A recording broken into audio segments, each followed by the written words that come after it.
নমস্কার বন্ধুরা, মিক্সিতে কাঁচা মটর ঢেলে এই সুস্বাদু খাবারটা একদিন বানিয়ে খেয়ে দেখতে পারেন। একদিন খেলে আপনাদের মনই ভরবে না। একদিন যখন বানিয়ে খাবেন তখন এই খাবারেরই প্রেমে পড়ে যাবেন। এত সুস্বাদু আর এত হেলদি আর টেস্টি এই খাবারটা খেতে হয়। সকাল বিকালে নাস্তা হলে তো আর কোনো কথাই নেই, এত মজাদার এই খাবারটা খেতে লাগে। তো এটা তৈরি করতে আমার লাগবে কাঁচা মটর। আমি এক বাটি কাঁচা মটর এখানে ভালো করে 2-3 ঘন্টা ভিজিয়ে ভালো করে ধুয়ে নিয়ে নিলাম। এবার এটাকে একটা মিক্সি জারের মধ্যে পেস্ট করে নেব। পেস্টটা যে একেবারে মিহি হতে হবে সেরকম কোনো কথা নেই, হালকা দানা থাকলেও কোনো অসুবিধা নেই। তো মিক্সি জারে নিয়ে নিলাম, অল্প একটুখানি জল দিলাম, এখানে 3টে কাঁচা লঙ্কা হাতে একটু ভেঙে দিয়ে দিলাম। আপনারা যেমন ঝাল খাবেন সেরকমই দেবেন। এক টুকরো আদা ছোট করে কেটে দিলাম। আদা আর কাঁচা লঙ্কাটা অবশ্যই দেবেন, খুব সুন্দর ফ্লেভার হবে। আর ধনেপাতা যদি হাতের কাছে থাকে সেটাও কিন্তু দিতে পারেন। তো আমি পেস্টটা তৈরি করে নিলাম, একটা বড় বাটিতে ঢেলেও নিলাম।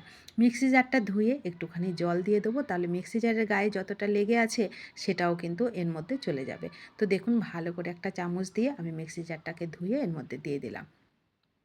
এইবার ভালো করে আমি মিক্সি জারের থেকে যে জলটা দিলাম সেটা দিয়ে এই পেস্টটাকে সুন্দর করে মিশিয়ে নিলাম। এইবার এখানে আমি অ্যাড করছি হচ্ছে হাফ বাটি মতন সুজি। এটা কিন্তু আপনারা আটা কিংবা চালের গুঁড়ো দিয়েও তৈরি করতে পারেন, যেটা আপনাদের পছন্দের। খাবারটা যেমন হেলদি তেমন কিন্তু টেস্টি, খুবই হেলদি একটা খাবার। সকাল বিকালে চটজলদি নাস্তায় কিন্তু আপনারা এই খাবারটা তৈরি করে খেয়ে দেখতে পারেন, অসম্ভব মজার লাগে বন্ধুরা খেতে। তো দেখুন, এটা ভালো করে মিশিয়ে সুজিটাকে একটু নরম হওয়ার জন্য আমি এটাকে আধা ঘন্টা মতন কিংবা 10 থেকে 15 মিনিট রাখলেও অসুবিধা নেই। তো আমি হাতে সময় ছিল বলে আধা ঘন্টা রেখে দিলাম। তো আধা ঘন্টা পর ফিরে এসে ঢাকাটাকে তুলে দেখুন, এর মধ্যে এক বাটি গাজর গ্রেট করে দিলাম, একটা ডিম দিলাম, স্বাদের ব্যালেন্সের জন্য 1 চামচ চিনি দিলাম, 1 চামচ মতন সাদা তিল দিলাম। তিলটা আপনাদের পছন্দ হলে দেবেন, নয়তো স্কিপ করে যেতে পারেন। পরিমাণ মতো লবণ, একটু কালারের জন্য একটু হলুদ। আর আমি হেলদিভাবে তৈরি করছি বলে সেরকম কোনো মশলা এখানে ব্যবহার করব না, শুধু 1 প্যাকেট ম্যাগি মশলা দিলাম। আর এই যে হাফ চামচের থেকেও কম, মানে হাফেরও হাফ আমি দিলাম এখানে বেকিং পাউডার। আর খুবই ছোট একটা পেঁয়াজ ছোট করে কেটে এখানে দিয়ে দিলাম। এখানে পেঁয়াজটাও কিন্তু আমি বেশি ব্যবহার করিনি, আপনারা চাইলে কিন্তু আরও বেশি পেঁয়াজ এখানে ব্যবহার করতে পারেন। আমি খুবই হেলদিভাবে খাবারটা তৈরি করছি সকালবেলা, যার জন্য আমি এখানে তেমন কোনো মশলা ব্যবহার করছি না। আপনারা কিন্তু আপনাদের পছন্দের মশলা এখানে ব্যবহার করতে পারেন। তো আরও একটুখানি জল দিয়ে আমি খুব সুন্দর করে এটাকে ফেটিয়ে নেব। এটাকে কিন্তু অবশ্যই সুন্দর করে ফেটাবেন, তাহলে খাবারটা অনেক বেশি নরম হবে, সফট হবে আর খেতে দারুণ সুস্বাদু হবে। তো দেখুন, আমি 2 থেকে 3 মিনিট এটাকে সুন্দর করে ফেটিয়ে নিলাম। তো ফেটানোটা হয়ে গেল। এই ঘনত্বটা দেখুন, একদম ঘনও না আবার পাতলাও না, মিডিয়াম ঘনত্বের আমি ব্যাটারটা কিন্তু রেডি করেছি। এইবার আমার ব্যাটার রেডি হয়ে গেল, একটা হাতা নিয়ে নিলাম।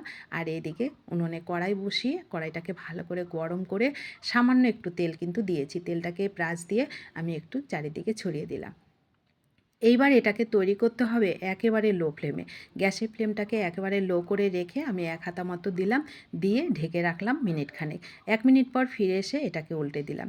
এইবার এর মধ্যে আমি দেবো হাফ চামচ, দেখুন হাফ চামচ মতন আমি তেল এখানে ব্যবহার করলাম। আমি সাদা তেল ব্যবহার করেছি, আপনারা কিন্তু ঘিও ব্যবহার করতে পারেন। আমি দিয়ে আরও 1 মিনিট ঢেকে রাখলাম। ঢেকে রাখলে কি হবে, এটা খুব সুন্দর ভেতর থেকেও সেদ্ধ হবে, কারণ এখানে এটা কাঁচা মটর আছে, মটরটাও সেদ্ধ হওয়ার একটা ব্যাপার থাকে। তো দেখুন, আমি একটা তৈরি করতে 2 মিনিটেই কিন্তু হয়ে যায় খাবারটা। তো ওইটা আমার হয়ে গেল। পরেরটার বেলা কিন্তু আমি আর কোনো রকম তেল ব্রাশ করিনি, আমি এমনিতেই দিলাম, দিয়ে একইভাবে পরেরটাকেও তৈরি করে নিলাম। একই রকম করে সবগুলো তৈরি করলাম। একটা তৈরি করতে আপনার তেমন কোনো তেল লাগবে না, শুধু 1 চামচ তেলও কিন্তু পুরোটা লাগে না।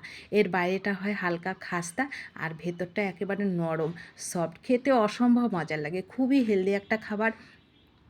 আপনারা যখন তৈরি করে খাবেন তখনই বুঝতে পারবেন। যে কোনো চাটনি কিংবা সস দিয়ে পরিবেশন করতে পারেন, খেতে অসম্ভব মজার লাগে বন্ধুরা। অবশ্যই একদিন তৈরি করে খেয়ে দেখবেন, তবেই বুঝতে পারবেন। তো কেমন লাগলো এই হেলদি সুস্বাদু খাবারটা আপনাদের কাছে, অবশ্যই কিন্তু কমেন্ট করবেন। ভালো লাগলে বাড়িতে তৈরি করে খাবেন, আপনাদের প্রিয়জনদের কাছে শেয়ার করতে কিন্তু ভুলবেন না। তো দেখা হবে নতুন কোনো রেসিপিতে, ততক্ষণ অবশ্যই সকলে ভালো থাকবেন। নতুন বন্ধু হলে চ্যানেলটা সাবস্ক্রাইব করে প্লিজ আমার পাশে থাকবেন। যারা পাশে আছেন তাদেরকে আমার অসংখ্য অসংখ্য ধন্যবাদ ও ভালোবাসা। আর রেসিপিটি ভালো লাগলে ভিডিওটিতে প্লিজ একটা লাইক করবেন। আপনাদের একটা লাইক পরবর্তী রেসিপি তৈরি করতে অনেকটা উৎসাহিত করে। আর আপনাদের মিষ্টি মিষ্টি কমেন্টগুলোও কিন্তু পড়তে অনেক বেশি মজা লাগে। সকলে সুস্থ থাকবেন, ভালো থাকবেন, ধন্যবাদ।